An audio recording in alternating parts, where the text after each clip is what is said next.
ሰላም የተወዳችሁና የተከበራችሁ የአርሰናል ፖድካስት ተከታታዮቻችን ዛሬ ከጫካ ስቱዲዮ ነው የምናቀርብላችሁ። ሁላችሁም እርግጠኛ ነኝ ትወዱታላችሁ። በጣም አሪፍ ቦታ ላይ የተቀመጥኩት በዛሬ ስፖርታዊ ዜናችን ላይ ከአርሰናል ተጫዋች ዝውውር ጉዳይ ጋር በተገናኘ የምንመለከታቸው ጉዳዮች አሉ።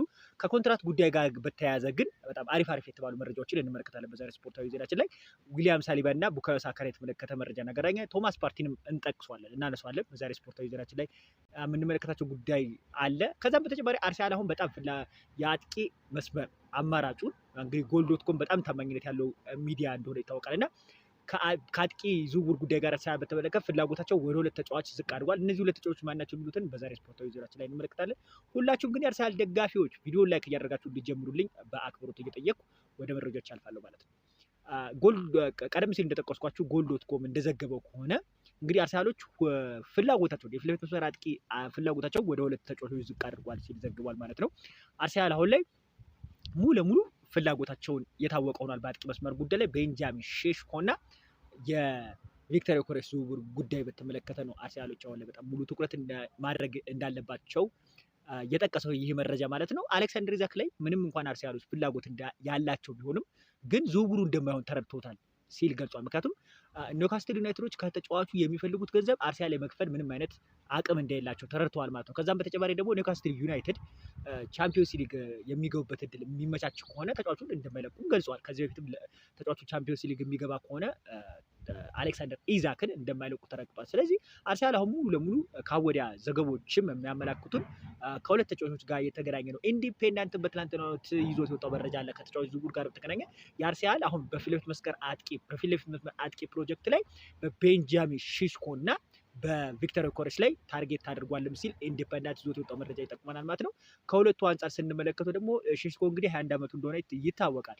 ዮኬሬስ ደግሞ እንግዲህ በእድሜ አንጻር ስታየው 26 ዓመት ነው። ከእድሜያቸው አንጻር እንግዲህ በአርሰናል ቢመጣ ብዙ ግልጋሎትን ሊሰጥ የሚችለው ቤንጃሚን ሼሽኮ እንደሆነ ይታወቃል። ነገር ግን አሁን ላይ አርሰናል ዋና ዓላማው ዋንጫ ብላ ስለሆነ ልምድ ያለውና ቶሎ ሊጉን መጥቶ መላመድ የሚችልበት አንጻር ስንመለከት ደግሞ አርሰናል ቪክተር ዮኬሬስ ቢያስፈርም በጣም ትርፋማ የሚሆንበት እድል በጣም ሰፊ ነው። እናም ስናየው እንግዲህ የዋጋው ስናየው እንግዲህ አሁን ከ75 ሚሊዮን ፓውንድ ወደ 80 ከፍ አድርጎታል የቤንጃሚን ሼሽኮን ዝውውር። ስለዚህ አርሰናል እንግዲህ ከገንዘብ አንጻር ፋይናንሻሊ የተሻለ የሚሆነው በዝውውር ገበያው ላይ የቪክተር ዮኬሬስ ዝውውር ነው ማለት ነው።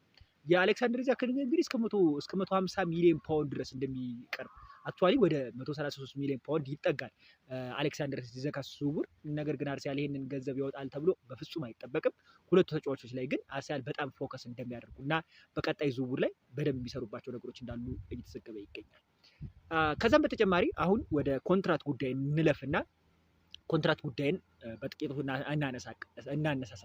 ዊሊያም ሳሊባን በተመለከተ ያው ያልዘገብኩላችሁ ነገር ምንድነው? ሪያል ማድሪዶች በጣም ከሚገባው ላይ ትኩረት ከሰጧቸው የተከላካይ ስፍራዎች ውስጥ ዊሊያም ሳሊባ ይገኝበታል። ከዛም በተጨማሪ እንግዲህ ኮንትራቱ ያልተስማማውን ኮናቴን በክረምት የዝውውር መስኮት ከሊቨርፑል ለማስፈረም አሁን አንዳንድ ጥረቶችን እያደረጉ የሚያመላክቱ ነገሮች እንዳሉ ታማኝነት ያለው ማርካና የስፔን ሚዲያ ሪሊቮ ዘግቦታል። ከተጫዋቹ ዝውውር ጋር ገብተጋል። ዊሊያም ሳሊባን በተመለከተ ግን በጣም አሁን ትኩረታቸውን የቀነሱበት አንደኛ ምክንያት ዲን ሁሲንን ለማስፈረም ተስማምተዋል። እንግዲህ የቦርንማውዙን ጠንካራ ተከላካይ አርሰናልም በዚህ ተጫዋች ላይ ፍላጎት ነበረው። ተጫዋቹ ግን አሁን ወደ ሪያል ማድሪድ ለማቅናት ከስምምነት እንደደረሱና የወረቀት ስራዎች ብቻ እንደቀሩ የሚያመላክቱ ነገሮች ወጥተዋል። ስለዚህ አርሰናል አሁንም ቢሆን አዲስ ውል መስጠት የማይችሉ ከሆነ ዊሊያም ሳሊባን በተመለከተ አሁንም ሪያል ማድሪዶች ፍላጎታቸውን እንዳልቀነሱ የሚያመላክቱ ነገሮች አሉ። ነገር ግን አርሰናል ይህን ነገር ተረድቷል።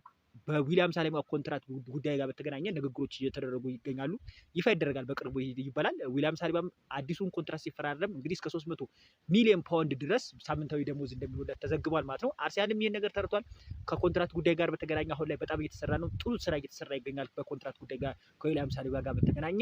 ሌላኛው ቁልፍ ተጫዋች ቡካዮ ሳካ ነው። ቡካዮ ሳካ እንደሚታወቀው በቅርቡ አዲስ ኮንትራት እንደሚፈርም ተስማምቷል። እንግዲህ አዲስ ኮንትራት ለመፈራረም ተስማምቷል። ስለዚህ የሚቀረው የወረቀት ስራዎች ብቻ ነው። የወረቀት ስራዎችን ደግሞ በቀላሉ የሚያልቁ ነገሮች ናቸው። ከተጫዋቹ ጋር ግን መስማማታቸው ከቡካዮ ሳካ ጋር የሚያመላክቱ ዘገባዎችም ተዘግቦ ነበረ።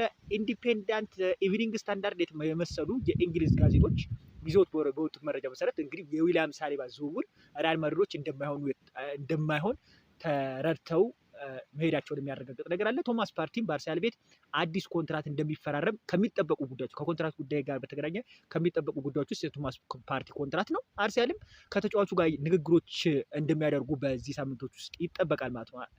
ቶማስ ፓርቲ ከሳውዲ ክለቦች ምንም አይነት ፍላጎት እንኳን ቢኖር በአርሰናል መቆየትን እንደሚፈልግም ኢቭኒንግ ስታንዳርድ ዘግቡታል። ወደ ተጫዋች ዝውውር ጉዳይ ስናልፍ አሁንም ተመልሰው ወደ ተጫዋች ዝውውር ጉዳይ ስንመጣ ሎሬን ሳሬ እና አርሰናል የሚያገናኝ ነገር እናገኛለን ማለት ነው። ሎሬን ሳሬ እንደሚታወቀው ኮንትራት ከዚህ በፊትም ስዘግብላችሁ ኮንትራት አቅርበውለት ነበረ ባየር ሙኒኮች። ነገር ግን ኮንትራቱን ለመፈረም እንግዲህ አልተስማሙም የሚል ነገር ደግሞ ትላንትና ዕለት ኢቭኒንግ ስታንዳርድ አስነብቧል። ስለዚህ ደግሞ ባየር ሙኒኮች እንግዲህ ለአርሴናል አቅርበውለታል፣ ተጫዋቹን በተመለከተ አቅርበውላቸዋል። አርሰናል እንግዲህ ይሄ 29 ዓመት ተጫዋች የሆነው የጀርመናዊን ያስፈርማል ወይስ ያስፈርም የሚለው ነገር ይጠበቃል። ተጫዋቹም ወደ አርሰናል ዝውውር እንኳን ካደረገ ወደ አርሰናል የሚሆንበት እድል በጣም ከፍተኛ እንደሆነ እየተዘጋ ይገኛል ማለት ነው።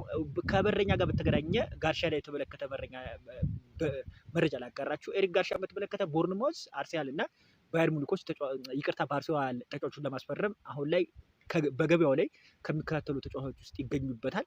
ነገር ግን አርሰናል መካከለኛ የሆነ ፍላጎት ነው ያላቸው ከበጀት ጉዳይ ጋር በተገናኘ ማለት ነው። ስፖርት ዊትነስ ይዞት በወጣው መረጃ መሰረት አርሰናሎች ለዚህ ተጫዋች ፍላጎት አላቸው። ነገር ግን ሺዚንን እንግዲህ በቋሚነት ኮንትራት ያላደሱለት ባርሴሎናዎች ግን ይህን ተጫዋች ለማስፈረም ትኩረት ሰጥተው እንደሚከታተሉ እየተዘጋ ይገኛል ማለት ነው።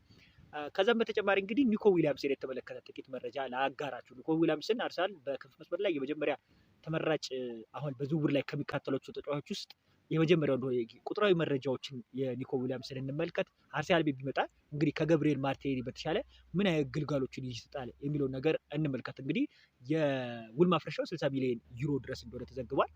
ተጫዋቹን ለማስፈረም አርሰናል አሁንም ቢሆን ፍላጎት አላቸው። ነገር ግን ይህ ተጫዋች ወደ አርሰናል ቤት ቢመጣ ምን አይነት ግልጋሎትን ለአርሰናል ይሰጣል የሚለውን ነገር ቁጥራዊ መረጃውን ስንመለከት እንግዲህ ትራንስፈር ማርኬቱ ወደ 76.7 ሚሊዮን ፓውንድ እንደሆነ ይጠበቃል ማለት ነው።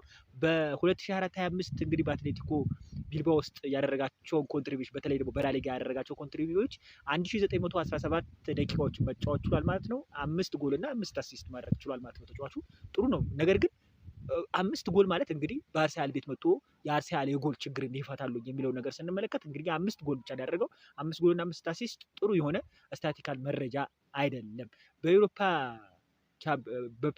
ኔሽን ሊግ ደግሞ እንግዲህ 955 ደቂቃዎችን ተሰልፎ መጫወት ችሏል ይህ ተጫዋች ማለት ነው።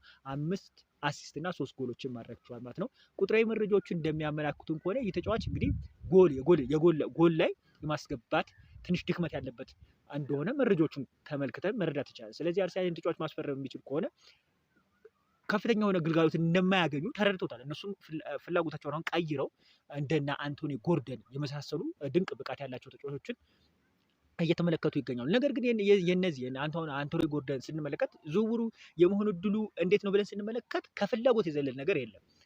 መረጃዎች ስንመለከት ከፍላጎት የዘለለ ነገር እንዳሌለና ከኢንተረስት የዘለለ ነገር እንዳለ ይመለከታል። እንግዲህ በሪያል ማድሪድ ቤት አሁን ምቾት እየተሰማው የማይገኘውን ሮድሪጎን የተመለከተ መረጃ ደግሞ በሰፊው እንመልከት ማለት ነው። ሮድሪጎ እንደሚታወቀው ሪያል ማድሪድን በክረምት የዝውውር መስኮት እንደሚለቅ አሳውቋል። አርሰናል በተጫዋቹ ላይ ፍላጎት እንዳላቸው ደግሞ የስፔን ጋዜጣ የሆነው ሚዲያ ፊጃ አስነብቧል ማለት ነው። ተጫዋቹ እስከ 100 ሚሊዮን ዩሮ ድረስ የገበያ ትራንስፈር ማርኬት ገንዘብ ዋጋው እንደሆነ ተዘግቧል። እና ታዲያ አርሰናል ከፍላጎት የዘለለ ነገር ይኑራል ብላችሁ ትጠብቃላችሁ? 100 ሚሊዮን ዩሮ እውነት አውጥቶ አርሰናል ሮድሪጎን ያስፈርማሉ የሚለው ነገር ነው ዋናው አጠራጣሪው ነገር እንጂ አርሰናል ተጫዋቹ ላይ ፍላጎት እንዳላቸው የሚያመላክቱ መረጃዎች እንግዲህ ፊጃ ማለት በስፔን በጣም እውቁ ከነ ሪሊቮ እና ከማርካ ቀጣይ እውቁ የተባለው ጋዜጣ ነው። ስለዚህ ይህንን ነገር አስነብቧል።